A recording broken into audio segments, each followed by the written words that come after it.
यह कहानी है एक लालची कुत्ते की जिसका नाम बबलू है। बबलू एक बहुत ही प्यारा और चंचल कुत्ता है, लेकिन उसे हमेशा खाने की तलाश रहती है। एक दिन बबलू अपने मालिकों के दोस्तों के साथ एक बारबेक्यू पार्टी में शामिल होता है। उसे वहाँ से स्वादिष्ट सॉसेज की खुशबू आती है और वह उन्हें पाने के लिए हर संभव कोशिश करता है।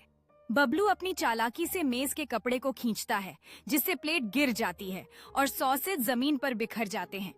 सभी मेहमान उसका मजा लेते हैं, जबकि बबलू खुशी खुशी उन सॉसेज को खाने में जुट जाता है। जब बबलू अपना पेट भर लेता है तो वह घास पर लेट जाता है, लेकिन जल्द ही उसे महसूस होता है कि उसका पेट बहुत भरा हुआ है। उसके मालिक को चिंता होती है और वह उसे दवा देते हुए नजर आते हैं। बबलू को डॉक्टर के पास ले जाया जाता है, जहां उसे अपनी गलती का एहसास होता है। डॉक्टर उसके मालिक को बताते हैं कि लालच से